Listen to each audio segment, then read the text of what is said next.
রাসূলের রাজনীতির সময়, রাসূলের রাষ্ট্র পরিচালনার সময় একজন গরিব মানুষ সে আর গরিব থাকে নাই, বরং প্রত্যেকটা গরিব মানুষ ধনী হয়ে গেছে। আজকে রাখালিয়াচারার মুসলমান থেকে নিয়ে সারা পৃথিবীর মুসলমান যদি এটা বোঝার চেষ্টা না করে, আজকে তো আমরা গালি দেই আফগানিস্তানকে, তাই না? লজ্জা লাগে যারা আজকে গালি দেন, তারাই আফগানিস্তানকে গালি দেয় যারা হচ্ছে নিজের পেট ফুলানোর জন্য রাজনীতি করে, নোংরা রাজনীতি করে, নিজের জন্যই রাজনীতি করে, টুপি লাগায়, ধর্ম ব্যবসায়ী। কথা বলেন ঠিক কিনা? ভোটের সময় টুপি থাকে, ভোটের সময় নামাজে আসে, ভোটের সময় তার পরিপূর্ণ তাহাজ্জুদ তার কাজা হয় না, 5 ওয়াক্ত নামাজের দূরের কথা। আর ওরা বলে হুজুররা নাকি ধর্ম ব্যবসায়ী, হুজুরা নাকি ধর্ম ব্যবসায়ী। চালনি যদি কয়, চালনি চেনেন না আপনার? চালনি, আরে চালনি চেনেন না তো? চালনি যদি কাউরে বলে যে তোর অনেক ফোঁটা আছে, চালনি যদি কাউরে বলে তোর অনেক ফোঁটা আছে, এটা যেমন কথা যারা বলে আজকে হুজুরা ধর্ম ব্যবসায়ী, ওটা একই কথা। কি বলেন? চালনি যে বলে আমার ভিতরে ফোঁটা আছে, আর চালনি নিচে কি? হ্যাঁ, চালনি নিচে ফোঁটা কি একটা দুইটা?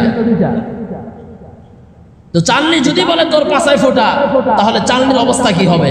একই অবস্থা হয়েছে যারা আজকে রাজনীতি করে বলে হুজুরা ধর্ম ব্যবসায়ী। আর তুমি যে টুপি লাগাও নির্বাচনের সময়, তুমি যে আজকে মসজিদে দাঁড়াও নির্বাচনের সময়, আর যখন তুমি এমপি হয়ে গেছো, মেয়র হয়ে গেছো, তখন তোমার হত্যা করতে, সুদ ঘুষ খেতে, অত্যাচার করতে, জুলুম নির্যাতন করতে, ধর্ষণ করতে তোমার দ্বিধাবোধ হয় না, তাহলে ধর্ম ব্যবসায়ী কে হইল?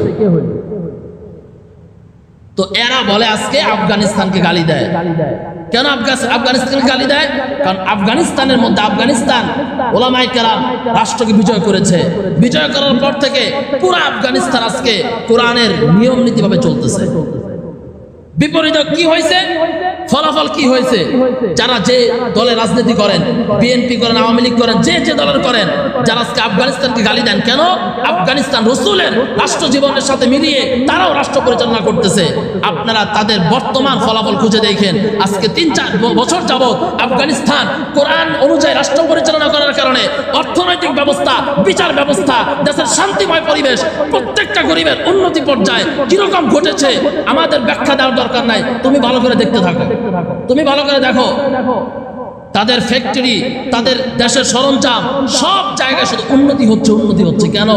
কারণ কোরআন ছাড়া তারা কোনো বিধান নিচ্ছে না। এখন একটা মহিলা দেখাইতে পারবেন না যে পর্দা ছাড়া রাস্তাঘাটে চলে, তাহলে ধর্ষণ আসবে কোথায় থেকে?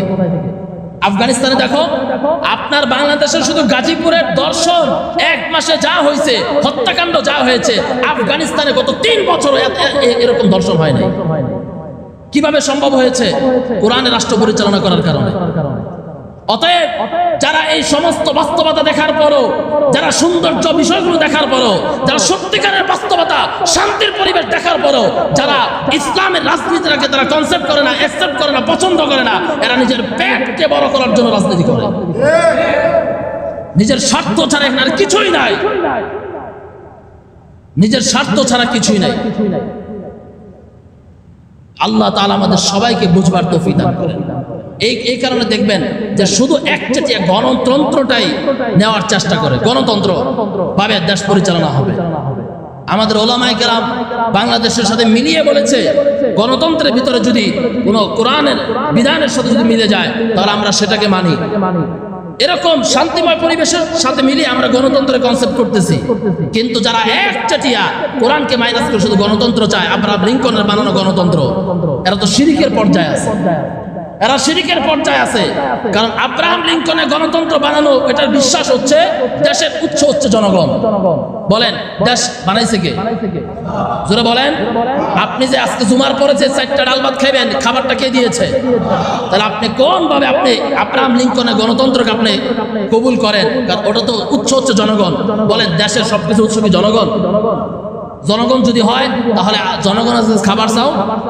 যখন আজরাইল আসবে জান কবজ করতে, তখন জনগণের কাছে দৌড়ায় যাও যে আমার একটু হায়াত দাও। এই জন্য রসুলের রাষ্ট্র পরিচালনা, রসুলের অর্থনৈতিক ব্যবস্থা পরিচালনা, এটা যখন আমরা বুঝবো, আর এটা যখন ওইভাবে আমাদের বাংলাদেশের সংবিধানের মধ্যে অর্থনৈতিক প্রত্যেকটা পর্যায়ে যদি ওইভাবে ইসলামের মতো যদি কবুল করা হয়, বাংলাদেশের মধ্যেও অর্থনৈতিক উন্নতি হবে এবং গরিব লোক এটা আস্তে আস্তে কমবে। যাকাত ভিত্তিক দেশ পরিচালনা করলে গরিব লোক থাকবে না এবং অর্থনৈতিক অবস্থা আস্তে আস্তে উন্নতি হতে থাকবে। কারণ তখন আর ওই যে একটা বালিশ বিক্রি হয়েছিল না আওয়ামী লীগের সময়, মনে আছে? কত কোটি টাকা যেন, ভুলে গেছি, কত কোটি টাকা যেন একটা বালিশ বিক্রি হয়েছে। এই যে মডেল মসজিদ করে গেছে, পত্রিকায় আসছে, আস্তাগফিরুল্লাহ ইন্না লিল্লাহ, এই মডেল মসজিদের নামেও তারা ধর্ম ব্যবসা করছে। দেশে কতগুলো মডেল মসজিদ করেছে, অথচ এর নাম দিয়ে লক্ষ কোটি কোটি টাকা হাতিয়ে নিয়েছে এরা। অতএব এদের চিন্তা চেতনা আজকে যারা রাজনীতি করার চিন্তা করতেছেন, এরাও ঠিক একই কাজ করবে, কোরআনের নাম দিয়ে এরা টাকা খাবে, কোরআনের নাম দিয়ে এরা টাকা খাবে। কারণ যারা আজকে ওলামায়ে কেরামদেরকে ধর্ম ব্যবসায়ী বলে, আর মসজিদ নামের এই মডেল মসজিদ নাম দিয়ে টাকা খাইছে কি ওলামায়ে কেরাম?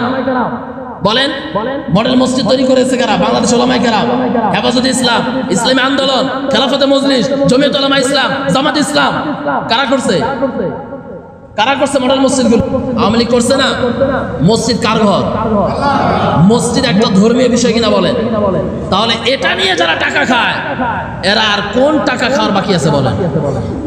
এবার এখান থেকে শিক্ষা নেন, যারা এদের চিন্তা চেতনা যারা আজকে রাজনীতি করেন, এরাও মসজিদ বিক্রি করে টাকা খাবে। আল্লাহ পাক রব্বুল আলামিন আমাদের রাসূলের অর্থনৈতিক ব্যবস্থা বোঝার তৌফিক দান করেন। একটু কয়েকটা হাদিস শুনেন, দেখেন আল্লাহ নবী সাল্লাল্লাহু আলাইহি ওয়াসাল্লাম রাসূল অর্থনৈতিক ব্যবস্থা কেমন ছিল। রাসূলুল্লাহ সাল্লাল্লাহু আলাইহি ওয়াসাল্লাম সম্পদ বন্টন করতেছেন, তিনি প্রেসিডেন্ট, মনে রাখেন।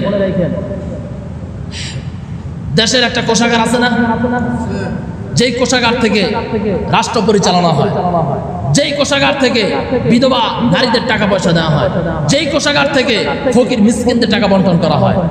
কিন্তু এটা হয় আমাদের দেশের কোষাগার থেকে কি হয় এটা আল্লাহ মাহবুব ভালো জানে। রাসূলুল্লাহ সাল্লাল্লাহু আলাইহি ওয়াসাল্লাম তারও একটা কোষাগার ছিল, বলেন সেই কোষাগারের নাম কি? বাইতুল মাল। কি নাম? বাইতুল মাল। মুহতারাম হাজিরিন, রাসূলুল্লাহ সাল্লাল্লাহু আলাইহি ওয়াসাল্লাম বাইতুল মালে সম্পদ আসছে, বন্টন করা হবে। এবার হযরত ফাতেমা রাদিয়াল্লাহু তাআলা আনহা রাসূলের কাছে এসে বলতেছেন, আপনার আগে একটু পরিচয় শোনান না। ফাতেমা রাদিয়াল্লাহু তাআলা আনহা রাসূলের কি হয়? রাসূলের মেয়ে হয়। তার অতিরিক্ত রাসূলের মহব্বত দুইটি ভাষার দ্বারা বোঝা যায় নবী আলাইহিস সালাম ফাতেমাকে কত বেশি ভালোবাসতেন। সেটা হলো নবী আলাইহিস সালাম সব সময় ফাতেমাকে বলতেন আমার কলিজার টুকরা। কি বলতেন? তার মানে বুঝা যায় কি ফাতেমাকে সবচেয়ে বেশি ভালোবাসেন। আরেকটা শব্দ রাসূল ব্যবহার করেছেন, ফাতেমা হচ্ছে আমার শরীরের অংশ। সুবহানাল্লাহ। তো ফাতেমা আমার শরীরের অংশ, এই বক্তব্যের দ্বারা বোঝা যায় কি রাসূলের সন্তানদের মধ্যে রাসূল সবচেয়ে বেশি কাকে ভালোবাসতেন? ফাতেমা রাদিয়াল্লাহু তাআলা আনহা। ফাতেমা রাদিয়াল্লাহু তাআলা আনহা আসছে রাসূলের কাছে এসে বলতেছেন, বাবা আজকে 3 দিন পর্যন্ত তোমার মেয়ের ঘরে আগুন জ্বলে না, পেটে খাবার নাই, কোনো বাজার নাই, কোনো টাকা পয়সা নাই, 3 দিন পর্যন্ত ঘরে আগুন জ্বলে না। তুমি কি আমাকে কিছু সম্পদ দিবা? আমি শুনছি তুমি নাকি সম্পদ বন্টন করতেছো দেশের মানুষদের মধ্যে। রাসূলুল্লাহ সাল্লাল্লাহু আলাইহি ওয়াসাল্লাম বলেছেন তার কলিজার টুকরা মেয়েকে এই কথা শোনার পর যে 3 দিন পর্যন্ত চুলায় আগুন জ্বলে না, এই কথা শোনার পরও নবী আলাইহিস সালাম ফাতেমাকে বলেছেন, ফাতেমা শুনে নাও, ফিরে যাও।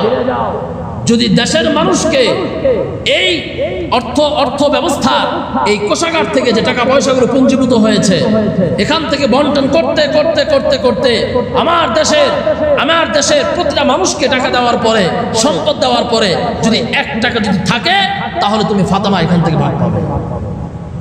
চিন্তা করেন, একটাবার চিন্তা করেন। আমরা রাজনীতি করি, আমাদের ছেলে মেয়ে তো দূরের কথা, আমাদের পেটের ভিতরে আমরা গিলা ফেলতে চাই অর্থ করে টাকা পয়সা। রাসূলুল্লাহ সাল্লাল্লাহু আলাইহি ওয়াসাল্লাম তার মেয়েকে বলে দিলেন, দেশের সবাইকে দেওয়ার পর যদি থাকে তাহলে তুমি পাবে। এরকম নেতা যদি হয় তাহলে দেশ পরিবর্তন হতে সময় লাগবে না। দেশ পরিবর্তন হতে সময় লাগবে না। আধুনিক বাংলাদেশের গল্প আপনারা শোনান, আর নতুন মডেল বাংলাদেশের গল্প আপনারা শোনান, এগুলো সব হচ্ছে চাপাবাজি আর কিচ্ছু না। বিষয়টা আজকে এমন হয়েছে যে বর্তমান যারা রাজনীতি করতেছে এরা নিজে সব নেওয়ার পর যদি কিছু থাকে তাহলে রাস্তাঘাট হয়। রসুলের রাজনীতি কেমন ছিল? সবাইকে দেওয়ার পর যদি কিছু থাকে তাহলে ফাতেমা তুমি পাবা। দেন আকাশ পাতাল ব্যবধান কিনা বলেন?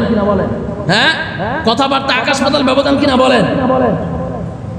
রাজনীতি বলতে আপনি কি বুঝাইতে চান?